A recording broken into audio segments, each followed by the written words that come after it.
Here we go. Hey everybody, it's me, Stuart.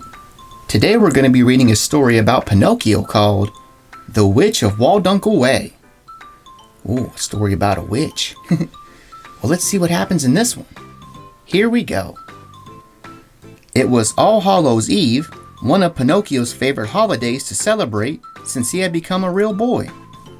We ought to be heading home, Pinocchio, Jiminy Cricket said. It'll be dark soon. But we didn't get the rose yet, Pinocchio said. Geppetto had asked Pinocchio to pick up a few items for dinner. Jiminy nodded. Let's get them, he said, eyeing the full moon, rising over the forest beyond the village. But shake a leg. As they walked toward the bakery, Pinocchio overheard one of his favorite villagers, Old Growler Bart, telling a story. Legend has it that every All Hallows Eve, the Witch of Walldunkel Way sneaks into town from her cave near Burnt Tree Cliff, Old Growler Bart said. What does she want? Pinocchio asked. A new familiar, the old man said. That's what she calls her animal friends.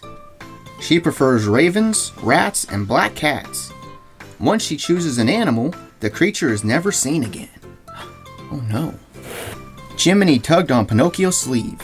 Let's go, Pinocchio. The baker will be closing his shop soon. Pinocchio followed Jiminy. A few minutes later, rose in hand, the pair started for home. The sun had set, and the moon glowed overhead, casting long shadows across the road.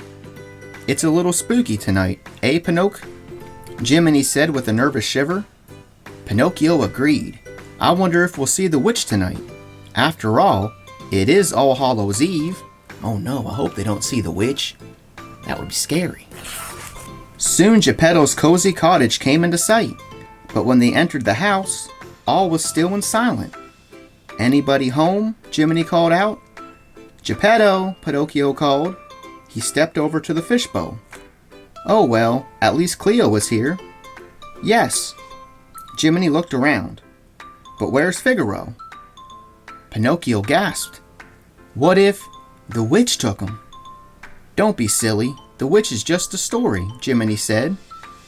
But Old Growler Bart said the witch likes black cats, Pinocchio cried. And Figaro is mostly black. What if she stole him away? Why, we might never see him again. Jiminy gulped. What if Pinocchio was right? What if the witch was real and she's stolen their friend? They had to get Figaro back. Oh no, I hope they didn't take Figaro. The pair rushed back outside. The forest looked darker and scarier than ever. Pinocchio was frightened, but he was sure that Figaro had to be even more terrified. We have to go to the cave near Burnt Tree Cliff, Pinocchio said, peering at a peak rising over the trees in the moonlight. It looked very far away. Pinocchio led the way down a twisting trail. The shadows were deep and dark, with almost no moonlight seeping down through the leaves on the trees. Forest creatures rustled all around. At least Pinocchio hoped they were just forest creatures. Ah! Jiminy yelled as something leaped out in front of them. Witch! Pinocchio shouted. But it wasn't a witch. It was only a deer. Pinocchio breathed a sigh of relief. I think we scared him more than he scared us, he said. It was just a deer. Pinocchio and Jiminy tiptoed onward, following the trail as it twisted ever deeper into the woods. They were passing beneath a broad oak when something overhead let out a ghostly woo. Terrified, Jiminy leaped into Pinocchio's pocket, but it was just an owl. Jiminy chuckled and climbed out of Pinocchio's pocket. Look, he said a short time later, pointing with his umbrella. There's Burnt Tree Cliff right there. Sure enough, the cliff rose out of the forest just ahead. A single twisted tree stood silhouetted against the sky. That looks creepy. The two searched the cliff until, finally, they spotted a dark opening. Pinocchio crept closer. Ah! He screamed as something black and fluttery burst from the cave. Bats! Lots and lots of bats! Pinocchio and Jiminy flattened themselves on the ground until the creatures had all passed. I thought that was the witch coming for us, Jiminy said. Pinocchio peered into the cave. She must still be inside. Jiminy lit a match, and the two slowly stepped into the cave.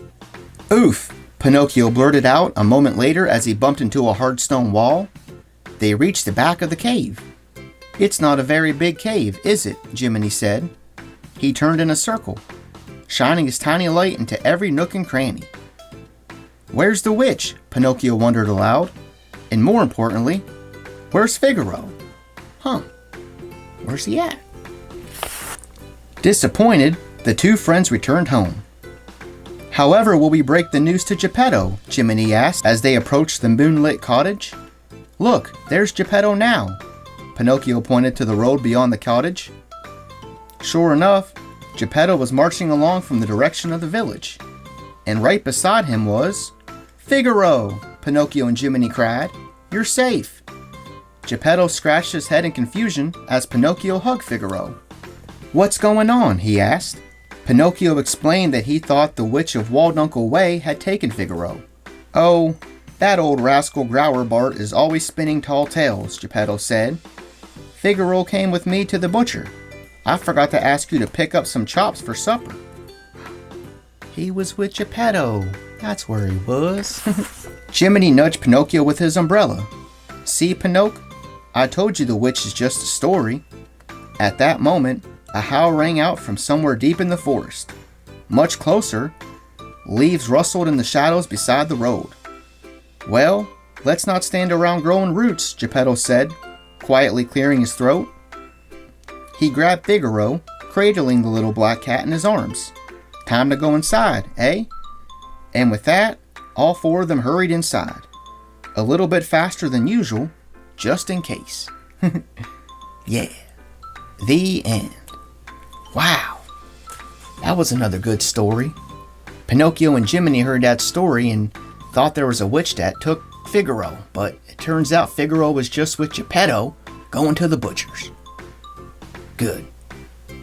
Alright, well thanks for watching. Be sure to check out my other videos. See ya!